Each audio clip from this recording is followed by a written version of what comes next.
అందరికీ శుభోదయం. ముందుగా రాబోయే పబ్లిక్ ఎగ్జామ్స్ కి సంబంధించి కాంపోజిట్ తెలుగు కోసం ఏర్పాటు చేయబడిన ఈ ఆన్లైన్ క్లాసులకి స్వాగతం. ముఖ్యంగా నేటి కాలాంశంలో చెప్పుకోబోయే విషయాల గురించి తెలుసుకుని ఆ తదుపరి కాలాంశంలోకి వెళ్దామండి. ముందుగా మొదటిది నిన్నటి కాలాంశం గురించి పునశ్చరణ. 2 భిక్ష లెసన్ కి సంబంధించి అవగాహన ప్రతిస్పందనకి సంబంధించి 20 మార్కుల్లో భాగంగా మొదటి 5 మార్కులు ప్రతి పదార్థాలకి సంబంధించి భిక్ష లెసన్ కి సంబంధించినటువంటి ప్రతి పదార్థాల గురించి విశ్లేషణ, ఆ తదుపరి తెలుగు సందుల గురించి విశ్లేషణ. ముందుగా నిన్నటి కాలాంశం గురించి పునశ్చరణ. నిన్నటి కాలాంశంలో మీకు 22 మార్కులకి ఇచ్చినటువంటి ఎగ్జామ్ పేపర్ ఏదైతే ఉందో దాన్ని ఆల్మోస్ట్ ఒక 50% స్టూడెంట్స్ దాన్ని చక్కగా అటెంప్ట్ చేసి రాసి నాకు మళ్ళీ మీరు వాట్సాప్ ద్వారా పంపించడం, మీకు నేను వెంటనే దాన్ని వాల్యుయేషన్ చేసి మీకు పేపర్లు పంపించడం కూడా జరిగింది. అయితే మిగిలినటువంటి విద్యార్థులు కూడా కొంతమంది విద్యార్థులు మరి రాయలేదు, మరి రాసి మరి నాకు పంపించలేదో తెలియదు. ఒకవేళ రాసినటువంటి వాళ్ళు ఉన్నట్లయితే కనుక ఖచ్చితంగా దాన్ని నాకు వాట్సాప్ ద్వారా పంపించాలని కోరుచున్నాను. ప్రతి ఒక్కరూ కూడా చక్కగా ఈ ఆన్లైన్ క్లాసులని ఉపయోగించుకుంటారని ఆశిస్తున్నాను. అదేవిధంగా ఇంకా నేటి క్లాసులకు వచ్చేసరికి అవగాహన ప్రతిస్పందనలో ప్రతి పదార్థాలకు సంబంధించి మనం చదవాల్సిన 3 పాఠ్యాంశాల్లో భాగంగా మనం 2 పాఠ్యాంశాలు కంప్లీట్ చేసాం. ఒకటి మాతృభావ, 2 వెన్నెల. ఈ 2 లెసన్ కి సంబంధించి ఉన్నటువంటి సుమారుగా 7 పద్యాలకు సంబంధించిన ప్రతి పదార్థాలు మీరు చక్కగా చదివారు. వాటిల్లో భాగంగానే నేను 2 పద్యాలకి ప్రతి పదార్థాలు రాయమంటే చక్కగా రాశారు. అయితే మీరు ఇక్కడ గమనించాల్సిన విషయం ఏంటంటే కొంతమంది విద్యార్థులు అంటే మనకి ప్రతి విద్యార్థుల్లో కూడా మనకి 3 కేటగిరీస్ కింద డివైడ్ చేసుకుంటాం. మొదటి కేటగిరీ టాపర్స్ కింద డివైడ్ చేసుకుంటే, రెండవ కేటగిరీ యావరేజ్ స్టూడెంట్స్ అని, తదుపరి కేటగిరీ బిలో యావరేజ్ స్టూడెంట్స్ కింద విభజించుకుంటాం. అయితే నిన్న రాసినటువంటి ఎగ్జామ్ లో కొంతమంది విద్యార్థులు టాపర్స్ గా ఉన్నటువంటి విద్యార్థులు కూడా ఒక బిలో యావరేజ్ స్టూడెంట్ రాసేటువంటి విధంగానే రాయటం జరిగింది. అంటే ఏంటి బిలో యావరేజ్ స్టూడెంట్ గా రాయటం అంటే, ప్రతి పదార్థాలు రాసేటప్పుడు టాపర్ స్టూడెంట్స్ ని కంపల్సరీగా మీకు మనల్ని పాటించమన్న విషయాలు ఏంటంటే కవి పరిచయం ఏమని చెప్పాను అంటే కవిని పరిచయం కవి పరిచయం పెట్టండి, కవి పటం గ్రంథం, వీలైతే సందర్భం రాయమన్నాను, ఆ తదుపరి ప్రతి పదార్థం రాసేయమని చెప్పాను. అయితే నేను చాలా మంది విద్యార్థులు ఏంటంటే ఆల్మోస్ట్ ప్రతి పదార్థం రాసి మాత్రమే పంపించారు. అంటే పబ్లిక్ ఎగ్జామ్ లో చూసుకుందాంలే అనుకుంటే ఓకే, కానీ ఇది ప్రాక్టీస్ అనేటువంటిది చేస్తేనే అక్కడ మనకు అలవాటు అవుతుంది. కాబట్టి అది కొంచెం గుర్తుంచుకోండి. బిలో యావరేజ్ స్టూడెంట్స్ అనేటువంటిది మీరు ప్రతి పదార్థం రాస్తే చాలు. అంటే ఇప్పుడు కవి పరిచయం రాసి సందర్భం రాసి ప్రతి పదార్థం రాస్తేనే ఫుల్ మార్క్స్ పడతాయంటే పబ్లిక్ ఎగ్జామ్ లో వాడు ప్రతి పదార్థం మాత్రమే రాయమని చెప్తాడు. కానీ మన యొక్క ఉనికిని చాటుకోవడం కోసం, మనం ఇది అని చెప్పడం కోసం ఏంటంటే పూర్తి స్థాయిలో మార్కులు సంపాదించడం కోసం కొంచెం ఒక పరిధి దాటి మనం వెళ్ళి రాస్తాం అన్నమాట, అంతకుమించి ఏమీ కాదు. కాబట్టి ఆ విషయాల మీద కూడా కొంచెం శ్రద్ధ పెట్టాల్సిన అవసరం ఉంది. అలాగే మీరు పేపర్స్ రాసేటప్పుడు, ఎగ్జామ్ రాసేటప్పుడు చక్కగా అది మీరు రఫ్ పేపర్లో రాసినా లేకపోతే ఒక రఫ్ బుక్ లో రాసినా, చక్కగా ఒక పేపర్స్ లో రాసినా, దేంట్లో రాసినా మీరు ప్రజెంటేషన్ కి మాత్రం ముఖ్యంగా ప్రాధాన్యత ఇవ్వడం అనేటువంటిది ఖచ్చితంగా చేయాలి. ఒక స్లిప్ టెస్ట్ పెట్టినప్పుడు ఒకలా రాస్తాం, లేకపోతే ఇంకో టెస్ట్ పెట్టినప్పుడు ఒకలా రాస్తాం, పబ్లిక్ ఎగ్జామ్ లో ఒకలా రాస్తామని కాదు. ఏ టెస్ట్ పెట్టినప్పుడు కూడా ప్రజెంటేషన్ అనేటువంటిది చాలా చాలా ఇంపార్టెంట్. అలాగే మీ హ్యాండ్ రైటింగ్ అనేటువంటిది చాలా ఇంపార్టెంట్. అలాగే మీ దస్తూరి, అక్షర దోషాలు, మాక్సిమం స్పెల్లింగ్ మిస్టేక్స్ అనేటువంటివి కూడా మీరు కవర్ చేసుకునే ప్రయత్నం చేయండి. ఈ 3 విషయాలు ఖచ్చితంగా పాటించాలి. 1 ఎగ్జామ్స్ రాసేటప్పుడు ప్రజెంటేషన్, 2 చక్కటి దస్తూరి, 3 అక్షర దోషాలు. ఈ 3 విషయాలు పాటించినట్లయితే మనం మంచి స్కోరింగ్ చేయడానికి అవకాశం ఉంటుంది. రైట్, ఏదేమైనప్పటికీ కూడా నేను కాలాంశంలో ఒక 50% స్టూడెంట్స్ చక్కగా ఆ ఎగ్జామ్ రాయటం, దాన్ని పంపించడం అనేటువంటిది చక్కగా సంతోషాన్ని ఇచ్చే విషయం. అయితే వర్క్స్ ఆన్లైన్ క్లాసుల రూపంలో పెట్టేటప్పుడు చాలా మంది విద్యార్థులు ఏంటంటే మాకు ఈ వర్క్లు వచ్చేసినాయి అని చెప్పి నాకు మెసేజ్ పెడుతున్నారు చక్కగా, ఓకే సార్ మాకు కంప్లీటెడ్ నో డౌట్స్ అని పెడుతున్నారు. అలాంటి విద్యార్థులు కొంతమంది నిన్న టెస్ట్ మరి రాసినటువంటి పేపర్లు నాకు రాలేదు, అంటే మీరు రాసారా లేదా రాయలేదు అనే విషయం తెలియదు. ఒకసారి మీరు గమనించుకుని ఒకవేళ రాకపోతే కనుక ఈ రోజు కంప్లీట్ చేసి నాకు ప్రతి ఒక్కరు కూడా పేపర్స్ పంపించాల్సింది కోరుకుంటున్నాను. తదుపరి ఇంకా నేటి కాలాంశంలో రెండవ అంశం ఏంటంటే ప్రతి పదార్థాలకు సంబంధించి ఇంకా మనకి 3వ పాఠ్యాంశంగా ఉన్నటువంటి భిక్ష పాఠ్యాంశంలో ఉన్నటువంటి 3 పద్యాల గురించి రోజు విశ్లేషణ చేద్దాం. ఆల్రెడీ మన మాతృభావం అయిపోయింది, వెన్నెల లెసన్ అయిపోయింది, శతక మధురం అనేటువంటిది మనం చాయిస్ లో పెట్టుకుని పక్కన పెట్టాం. ఒకవేళ టాపర్స్ గా ఉన్నటువంటి విద్యార్థులు ఎవరైతే ఉంటుందో వాటిని మీరు చక్కగా వెళ్ళొచ్చు, లేనటువంటి వాళ్ళు మాక్సిమం దాన్ని పక్కన పెట్టేయచ్చు. ఇంకా 3వ పాఠ్యాంశంగా మనకి ప్రతి పదార్థాల కోసం 3వ పాఠ్యాంశంగా ఉన్నటువంటి పాఠ్యాంశం ఏంటంటే భిక్ష. ఆ భిక్ష లెసన్ లో ఉన్నటువంటి ప్రతి పదార్థాలు అడగడానికి అవకాశం ఉన్న పద్యాలు 3 పద్యాలు. దాంట్లో భాగంగా ఈరోజు ఆ 3 ప్రతి పదార్థాల గురించి, ఆ పద్యాల గురించి మీకు గైడ్ లైన్స్ ఇచ్చి తదుపరి వర్క్ ఎలక్ట్ చేసుకోవచ్చు.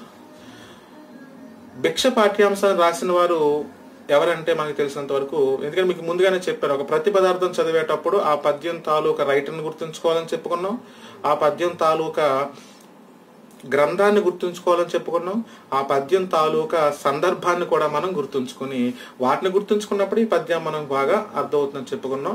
కాబట్టి ప్రతి పదార్థాల గురించి చెప్పే ప్రతి సందర్భంలో కూడా ఈ విషయాన్ని చెప్పడం తప్పనిసరి అయింది. కాబట్టి గమనించండి తప్పనిసరి. ముందుగా భిక్ష లెసన్ లో మనం చూడాల్సినటువంటి, మనం చదవాల్సినటువంటి పద్యాలు, పద్యాలకు ప్రతి పదార్థాలు ఏంటంటే వేద పురాణ శాస్త్ర పదవీ నదవీ అయిన పెద్ద ముత్తైదువ కాశీకా నగరం అనేటువంటి పద్యం. రెండవది ఆకంఠంబు గనిపుడు మధుకర భిక్షాన్నంబు భక్షింపగా అనేటువంటి పద్యం. ఇక మూడవది అనవుడు నల్ల నవ్వి కమలానన ఇట్లను అనేటువంటి ఈ 3 పద్యాల యొక్క ప్రతి పదార్థాలు ఖచ్చితంగా మనం ఇప్పుడు చూడాలి. అయితే ఈ 3 పద్యాల్లో ఏ పద్యం ఇచ్చినా సరే మీరు పద్యం చదివేటప్పుడు ఈ పద్యం తాలూకా రైటర్ ఎవరు, ముందు ఈ పద్యం తాలూకా పాఠం ఏంటి, ఈ పద్యాల తాలూకా పాఠం ఏంటంటే భిక్ష పాఠం. ఈ పద్యం తాలూకా పాఠం వచ్చింది కాబట్టి పాఠం తాలూకా రైటర్ ఎవరంటే శ్రీనాథుడు. ఇంక ఇది దేనికి సంబంధించిందంటే ఇది ఒక కావ్య ప్రక్రియకు సంబంధించిందని, ఇది ఒక కాశీఖండం అనేటువంటి ఒక గ్రంథం నుంచి తీసుకోబడిందని గుర్తుంచుకోవాలి. ఆ పద్యాలను మనం గుర్తుంచుకోవాల్సినటువంటి ముఖ్యమైన విషయాలు ఏంటంటే దాని పాఠం భిక్ష, దాని గ్రంథం కాశీఖండం, సప్తమాశ్వాసం కావచ్చు. ఇంక ఇవంతా అంత డెప్త్గా వెళ్ళాల్సిన అవసరం లేదు, అంటే ముఖ్యంగా గుర్తుంచుకోవాల్సింది. రైటర్ వస్తే శ్రీనాథుడు. ఇంకా 15వ శతాబ్దం ఇవన్నీ మనకు అవసరం లేదు, కవి పరిచయాలు రాసినప్పుడు రాస్తాం. కాకపోతే పద్యానికి అవసరం. ఈ పద్యం ఎప్పుడైనా ఇది ఏ లెసన్ లో ఉందని ఎవరైనా అడిగితే కనుక ఇది భిక్ష లెసన్ లో ఉందండి, భిక్ష లెసన్ లో కాశీఖండం సప్తమాశ్వాసం తీసుకోబడింది, దీని రైటర్ శ్రీనాథుడు అని మనం చెప్పగలగాలి. కాబట్టి తర్వాత సందర్భం, ఈ పద్యాలు ఏ సందర్భంలో ఎవరితో చెప్పడం జరిగింది అనేటువంటిది చాలా కీలకమైన అంశం. ఈ పద్యం ఎవరితో చెప్పడం జరిగింది అంటే సందర్భం తెలియకుండా ప్రతి పదార్థం చదివితే మనకి భావయుక్తంగా అర్థవంతంగా ప్రతి పదార్థాలు మనకి రావు, కేవలం బట్టి పట్టినట్టు అవుతుంది. అయితే వెన్నెల లెసన్ లో ఉన్నటువంటి సౌలభ్యమే భిక్ష లెసన్ లో కూడా మనకు ఉంటుంది. మనకు అదృష్టం ఏంటంటే, సంతోషించవలసిన విషయం ఏంటంటే మాతృభావన కావచ్చు, వెన్నెల కావచ్చు, అలాగే భిక్ష లెసన్ కావచ్చు, ఏ పద్యమైనా సరే సందర్భం ఒకటే. మాతృభావన అయితే శివాజీ సోందేవుడితో చెప్పిన సందర్భం కనిపిస్తుంది. వెన్నెల లెసన్ కవి ప్రకృతిని వర్ణిస్తున్నాడు. అంటే చంద్రోదయంలో వచ్చేటువంటి మార్పులు కావచ్చు, ఆ చంద్రోదయంలో వచ్చే వెన్నెల యొక్క సౌందర్యాన్ని కావచ్చు వర్ణించేటువంటి ప్రతి పద్యం తాలూకు అదే సందర్భం. చంద్రోదయంలో వచ్చే మార్పులు, చంద్రోదయం తాలూకు వెన్నెల్లో యొక్క సౌందర్యాన్ని కవి వర్ణించే సందర్భం వెన్నెల లెసన్. ఇక భిక్ష లెసన్కి వచ్చేసరికి, ఈ భిక్ష లెసన్ వచ్చేసరికి పార్వతీదేవి ఒక సామాన్య స్త్రీ వేషంలో ఒక వ్యాసుడికి గుణపాఠం చెప్పే ప్రక్రియ. ఎందుకంటే వ్యాసుడు అనేటువంటి వాడు కాశీనగరంలో శిష్యుల్ని వెంట పెట్టుకుని వేదాలు రాసినటువంటి వాళ్ళు, ఉపనిషత్తులు రాసినటువంటి వ్యాసుడికి కాశీలో ఒక పరాభవం ఏర్పడుతుంది. ఏంటా పరాభవం అంటే అతనికి నిత్యం అన్నానికి లోటు లేనటువంటి కాశీ నగరంలో అతనికి 3 రోజుల పాటు అన్నం దొరకదు. అతనికి అతని శిష్యులకి కూడా దొరకదు.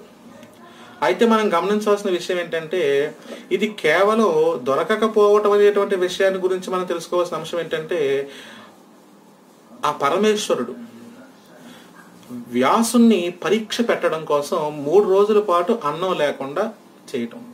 సో దానికి సంబంధించి వ్యాసుడికి కోపం రావటం, ఆ కోపంలో విచక్షణ కోల్పోవటం, విచక్షణతో పాటు తనకున్నటువంటి వ్యక్తిత్వాన్ని కోల్పోయి అన్నం పెట్టేటువంటి కాశీ నగరాన్ని శపించడానికి సిద్ధపడటం. అలా సిద్ధపడినటువంటి వ్యాసుని మందలించటానికి పార్వతీదేవి ఒక సామాన్యమైనటువంటి ఒక స్త్రీ ముత్తైదు రూపంలోకి వచ్చి ఏ విధంగా వ్యాసుని మందలించింది, ఏ విధంగా మళ్ళీ వ్యాసుడికి బుద్ధి చెప్పింది, ఏ విధంగా వ్యాసుని మరలా తన సాధనా మార్గంలోకి వెళ్ళేటువంటి విధంగా చేసింది అనేటువంటివే ఈ 3 పద్యాలు.